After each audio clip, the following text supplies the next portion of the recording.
Halo Tribuners, jumpa lagi dengan saya Putri Puspita dalam program Women Story. Nah, di program kali ini tuh ada yang spesial banget nih, karena kita akan ngomongin soal film. Nah, apalagi kan dunia perfilman Indonesia ini sudah mulai bangkit ya, akibat pandemi sebelumnya yang sempat ibaratnya mati total gitu. Kita nggak bisa nonton ke bioskop, dan tentunya sekarang tuh orang-orang pada apa ya, mencari-cari film apa nih yang bakalan muncul lagi di bioskop. Dan yang paling ramai sekarang adalah film horor. Nah, salah satu kalau kita ngomongin film horor, salah satu sutradara yang terkenal dan kalian pasti udah sering banget kan ngelihat namanya nih. Nah, siapa lagi kalau bukan Teh Chiska Daupert. Halo, selamat sore Teh Chiska. Sore. Teteh gimana nih kabarnya hari ini? Alhamdulillah baik. Nah, jadi Tribuners, kita ini bakal ngobrol banyak sama Teh Chiska. Teteh aku manggilnya Teteh aja ya. Iya. Karena kita sekarang lagi ada di Bandung nih. Teh Chiska sengaja Teh datang ke Bandung untuk ngobrol langsung nih. Ada bocoran yang bakalan kita obrolin hari ini bareng sama Teh Chiska. Teh, kalau misalnya kita ngomongin soal film horor nih, nama Teteh itu kan kayaknya setiap kita cek sutradaranya pasti Chiska Daupert nih. Ini udah kayak langganan banget nih sebagai sutradara film horor nih Teh. Boleh nggak nih Teh dibocorin, diceritain sedikit tentang perjalanan Teteh sebagai sutradara itu gimana nih Teh? Ya, jadi awalnya itu saya dari di tahun 2002 itu saya awalnya dari asisten sutradara, sekaligus co-director juga. Ada guru saya Bapak Nayato Fionwala yang kebetulan juga filmnya banyak kan film-film horor ya kan. Jadi mungkin turun ke sayanya, jadi orang mengenal saya juga jadi film horor gitu loh. Dan kebetulan film pertama saya dan kedua saya juga horor. Jadi yang memang hasilnya juga lumayan gitu. Jadi dicapnya ya udah horor aja gitu. Tapi sebenarnya sih saya sempat juga sih beberapa bikin untuk komedi dan genre drama juga pernah. Oke, nah kalau Teh Chiska ini udah terjun sebagai sutradara sejak tahun berapa sih Teh? 2011. Oh, 2011, berarti udah 11 tahunan ya Teh? Iya. Di dunia perfilman sebagai sutradara ya Teh ya? Nah, itu apa nih Teh yang pas awal mau masuk ke genre horor, taunya emang menikmati atau gimana nih Teh? Sebenarnya sih ada rasa kepuasan tersendiri ya ketika kita melihat reaksi penonton, apresiasi penonton ketika melihat film kita di bioskop gitu. Kayak mereka ketakutan apa itu jadi ada rasa ini sendiri, ada rasa senang sendiri gitu loh. Jadi menurut saya sih ya tantangannya itu, jadi kita harus bisa bikin orang jump scare, terus bisa bikin orang ketakutan kayak gitu. Itu menurut saya itu tantangan banget, jadi makanya saya masih tertarik untuk bikin film horor gitu. Oke. Teh, kalau misalnya cerita lebih dalam lagi nih, Teh Chiska itu memang sebelumnya pendidikannya di basicnya itu memang perfilman atau gimana nih Teh? Iya, sebenarnya sih saya di IKJ, Institut Kesenian Jakarta, itu saya ngambil jurusannya televisi. Tapi karena ketika lulus dan kebanyakan kerjanya di film, jadi ya lebih ke film gitu. Justru malah nggak ke broadcast, ke stasiun TV-nya. Justru malah saya lebih banyak ngerjain untuk untuk Film, untuk FTV, terus sekarang juga web series, kayak gitu sih. Teh itu memang apa ya Teh, pas masuk ke dunia perfilman itu ibaratnya kan kayak karena ketemu orang dan lagi beruntung aja, atau memang udah passionnya dari dulu, oh enggak deh aku mau di dunia perfilman aja, atau gimana nih Teh? Dulu cita-cita aku sih pengen jadi jurnalis. Tapi karena ternyata ketika aku merasakan kerja di dunia film itu lebih menantang dan lebih menarik, karena ketemu banyak orang yang macam-macam karakter, terus di setiap beda judul kita ketemu dengan tema yang berbeda, ketemu dengan karakter yang berbeda, ketemu pemain beda, produser yang beda. Itu menurut saya itu lebih variasi dan bikin saya jadi untuk terus stay di film gitu. Oke Teh, tadi kan berawal sebelum jadi sutradara jadi Astrada Astrada dulu ya Teh ya. Nah itu gimana tuh Teh akhirnya bisa film pertama apa nih yang Teteh akhirnya jadi sutradara gitu? Di film Tumbal Jelangkung tahun 2011. Jadi kebetulan ketika saya udah 8 tahun jadi Astrada, jadi ada tawaran ke saya untuk ngedirect sendiri kan. Ya menurut saya dia kenapa enggak saya coba gitu kan. Dan akhirnya ya sampai sekarang ini megang terus sendiri. Tetap malah itu ya Teh ya, ketagihan gitu. Ya, karena ya memang edik sih ya, bikin film tuh bikin lagi gitu loh. Jadi bikin kita makin pingin ngembangin lagi kayak gitu. Pingin ketemu skenario yang bagus lagi untuk bisa kita visualin ya gitu sih. Nah Teh, kalau tadi bicara skenario nih, biasanya sutradara itu melihat oke, film ini diambil deh digarap barengan, apa nih Teh yang membuat Teteh oke akhirnya mau gitu? Ya sebenarnya dari biasanya kalau awal kita nggak dikasih skenario ya, awal pasti produser tuh ngasih kita dalam bentuk sinopsis. Sama kadang malah cuma bilang kita mau bikin film tentang ini nih, gini. Nah karena biasanya kalau mereka belum jadi naskah, kita dilibatkan untuk dalam proses pembuatan naskah itu gitu, walaupun ditulis sama penulis skenario, tapi ada di situ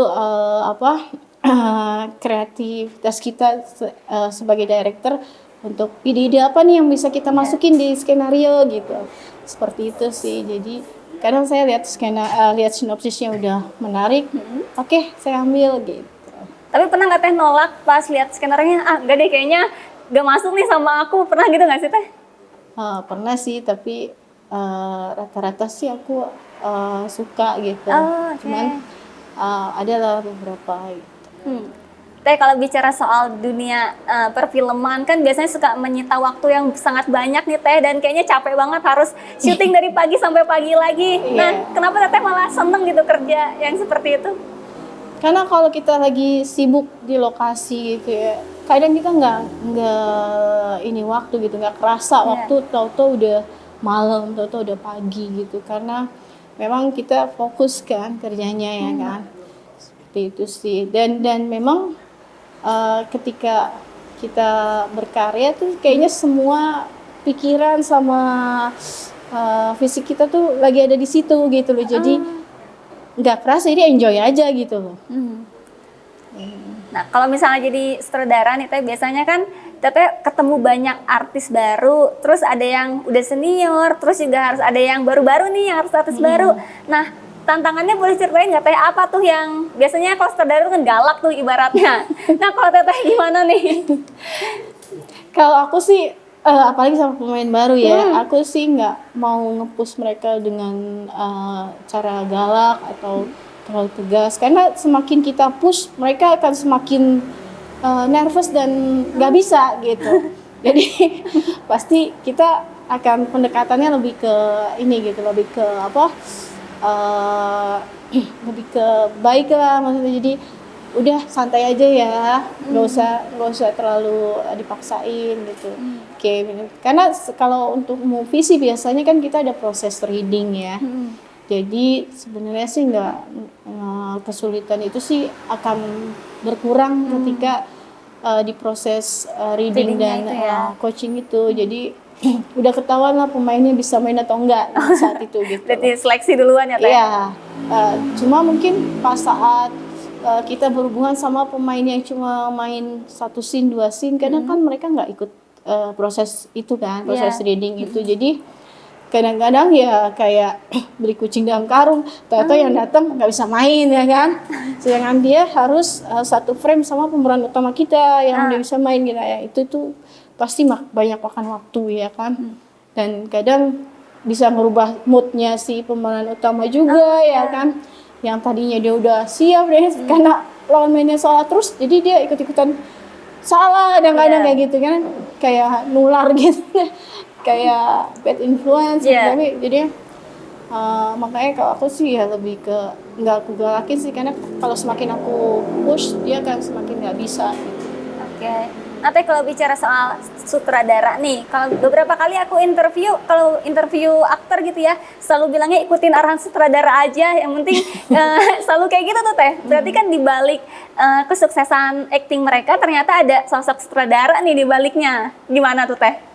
Iya, sebenarnya kan memang mereka akan jalani apa yang director minta, karena memang director itu kan dia yang tahu mau dibawa kemana filmnya gitu. Ibaratnya kalau di wayang tuh mereka jadi wayangnya, director itu sebagai dalangnya gitu kan.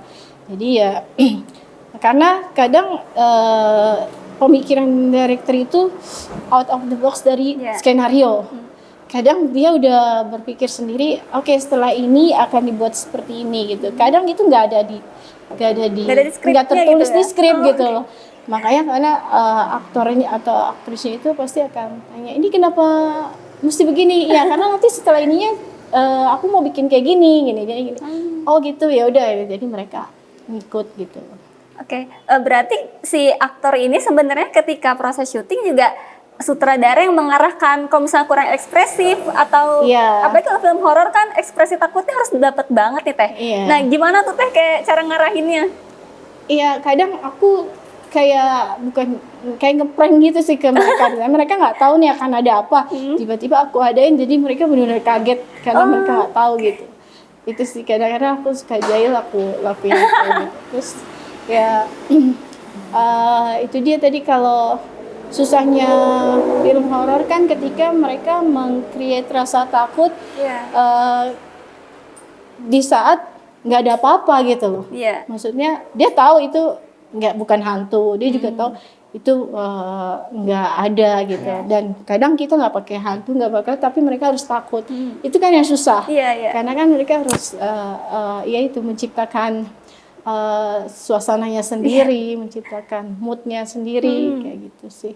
Tapi kalau bicara soal perkembangan film horor saat ini, sekarang tuh kayaknya orang-orang lagi seneng banget nonton film horor atau enggak cari video-video review nih film horor apa yang sedang rame. Nah, kalau Teteh sendiri sebagai sutradara kayak mencari hal yang baru juga nggak sih Teh kalau di dunia film horor?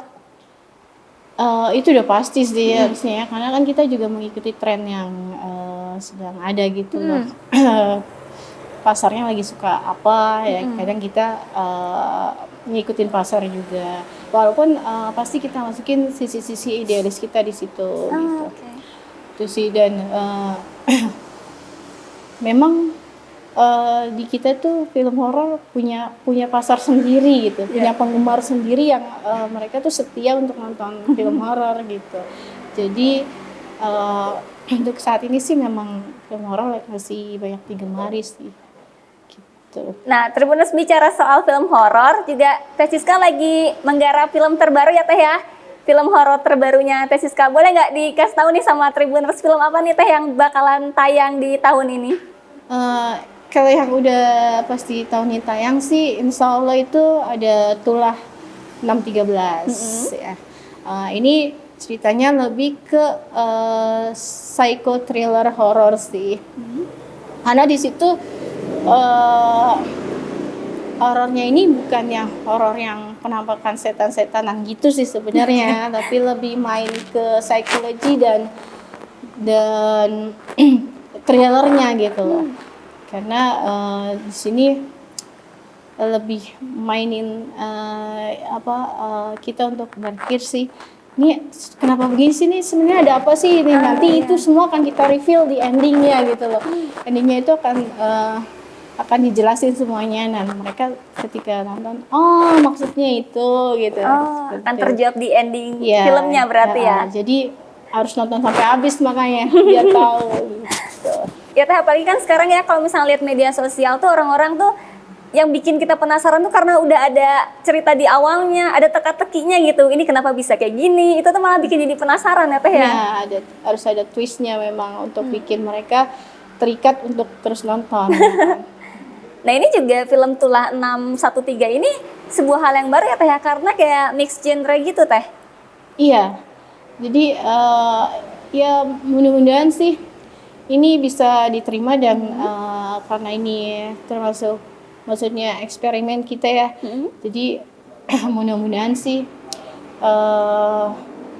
bisa menjadi trendsetter juga gitu. Sudah, karena ini horornya sih nggak biasa gitu. Jadi bukan melulu mengenai penampakan hantu sih. Walaupun ada tapi bukan itu intinya sebenarnya sih. Oh, oke. Karena ini biasanya kalau aku baca review, kalau sutradaranya Teh Ciska itu kayaknya paling jago buat nakut-nakutin penonton katanya nih. Ini bakalan gimana nih Teh, Lebih banyak takutnya? pocongnya ya. Ya ini takutnya sih karena situasinya yang bikin mencekam sih, di saat jadi nanti spoiler nggak? Boleh nanti kita kalau ada spoiler kita cut dulu dikit ya. Jadi ini sih ketakutannya beda ya, lebih main ke psikologi sih sebenarnya. Jadi ya lebih ya tegang karena gimana caranya si tokoh ini dia keluar dari satu suasana, dari satu situasi yang membuat dia terjebak dengan teror-teror dari teman-temannya sendiri maupun dari kakek goesnya maupun dari si hantu lilisnya ini gitu. Seperti itu sih, karena kecelakaan itu membuat semuanya jadi berubah gitu, semuanya jadi terlihat sifat aslinya teman-temannya gitu, yang bikin mereka akhirnya jadi freak out, jadi menggila, jadi nggak kekontrol kayak gitu sih.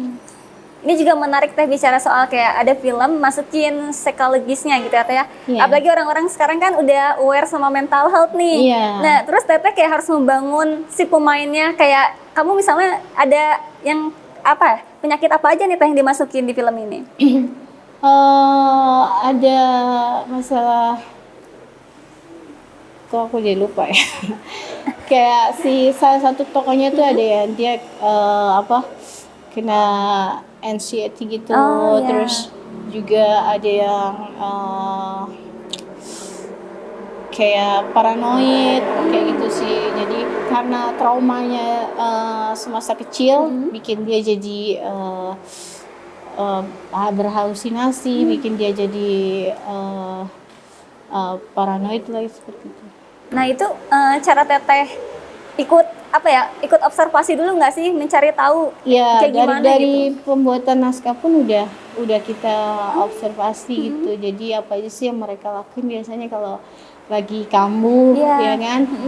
Lagi ya seperti itu sih, kalau misalnya lagi ketakutan tuh kayak gimana, kayak gitu-gitu.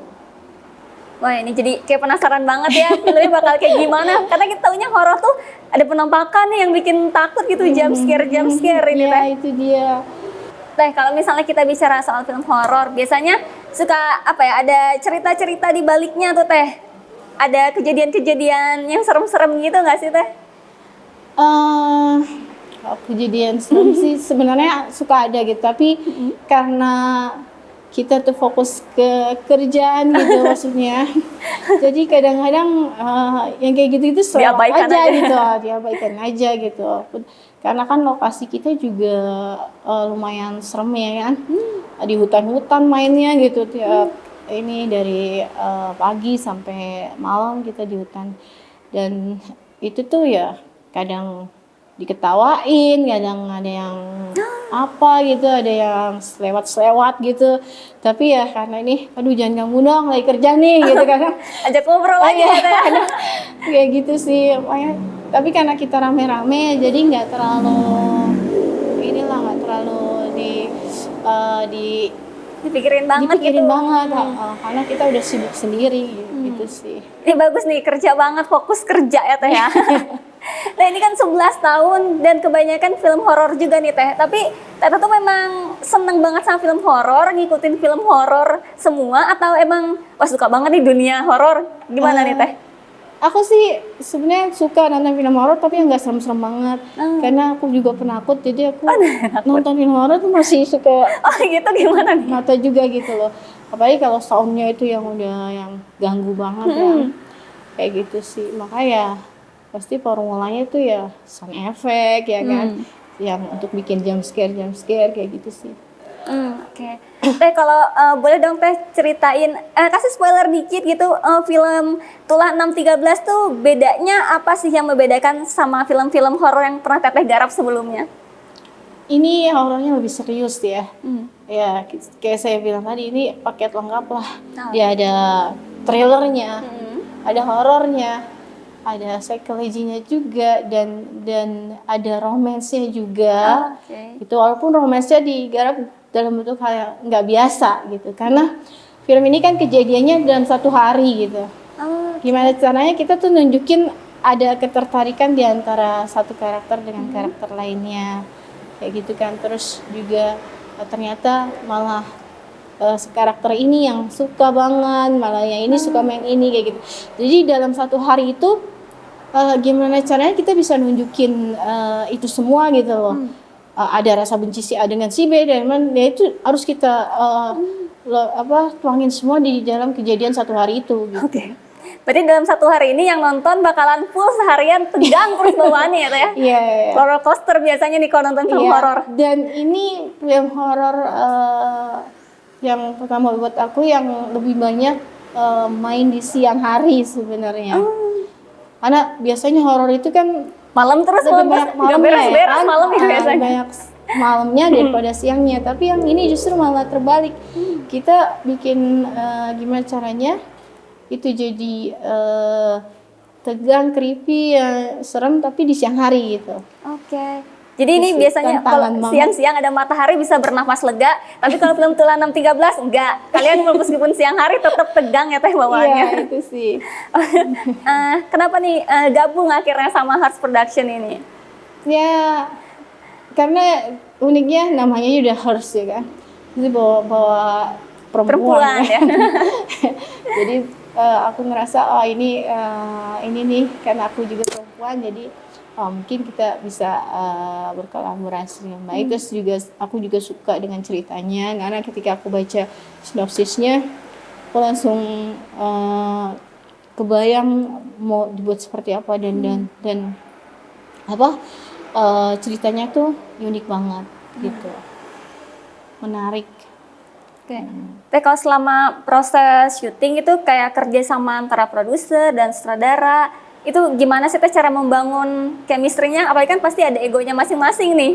Ya, untungnya sih dari kita tuh udah brainstorming tuh dari sebelum syutingan, dan kebetulan persiapan kita lumayan lama kan, ada 2 bulanan dalam bedah naskah dan segala macam. Jadi disitulah proses kita untuk adu-aduan ego gitu loh. Jadi mau dibuat kayak gimana tuh, itu kita berperang di meja itu gitu. Jadi pas saat proses syuting kita udah satu visi dan misi gitu loh. Jadi udah tahu ya job desk-nya masing-masing apa gitu. Iya, jadi ya udah jalan gitu aja, dan produser pun di saat syuting nggak terlalu pressure karena kita udah membahas itu semua di saat persiapannya gitu. Oke. Teh kalau bocoran pemainnya udah boleh dikasih tau nggak sih bocoran pemainnya? Boleh. Boleh ya? Nah pemainnya boleh dikasih tau nggak nih Teh? Bakal ada siapa aja gitu? Biasanya kita suka penasaran nih yang nonton pemainnya siapa nih? Ya pemainnya sih fresh semua ya. Walaupun mereka udah nggak asing lagi sih buat yang penggemar film ataupun di dunia sosial media, mereka cukup eksis ya. Jadi ada Erika Carlina, ada Carissa Peruset, ada Tommy Barakbah, ada Omar Raestegal, ada Michael James Olindo, terus ada juga bintang-bintang tamunya, justru cameo-cameonya itu yang udah terkenal banget, kayak ada Jeffrey Nicole. Wah, Jeffrey Nicole. Okay. Ada juga tim BMS, Wisnu Ardana. Terus ada juga Celine, ada Astrid Tiar di situ. Wah, ini nama besar semua ya Teh. Yes. Terus ada juga Jennifer. Oh, ada Jennifer Jill. Ya, Jennifer Jill.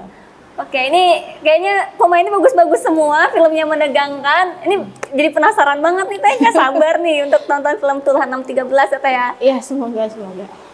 Nah Teh, tadi kan nama pemainnya itu tuh udah besar-besar nih. Kalau Teteh sendiri gimana nih kayak membangun chemistry-nya sama para pemain, seperti apa nih Teh biasanya?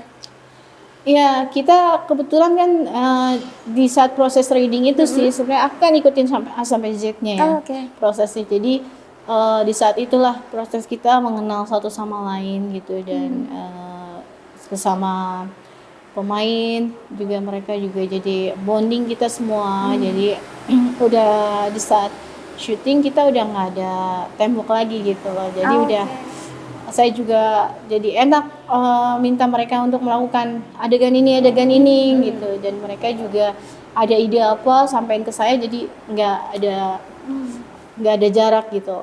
Nah, oke Teh, ini tadi kita udah dengerin penjelasannya detail banget soal perjalanannya Teh Ciska, terus udah nyeritain juga soal film Tulah 613, tapi kita penasaran juga nih Teh, sebenarnya filmnya kapan nih tayang? Kita sangat menantikan nih.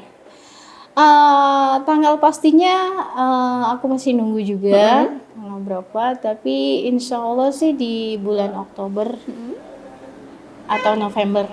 Oke. Jadi Tribuners tungguin ya, film Tulah 613 bakal tayang antara Oktober atau November ya Teh ya. Jadi mulai dari sekarang udah ini nih, schedulein dulu nih bakalan nonton film apa akhir tahun nih. Biasanya suka nungguin kan ya orang-orang. Teh, ini juga pengen tahu dong harapannya apa nih Teh akan film Tulah 613 ini? Harapannya semoga film ini bisa diapresiasi oleh banyak penonton ya. Semoga menjadi tontonan yang menarik, yang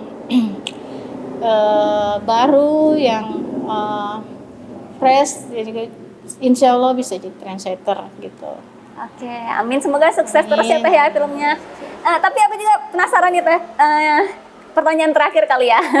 Ini karena waktunya ternyata udah agak mepet juga.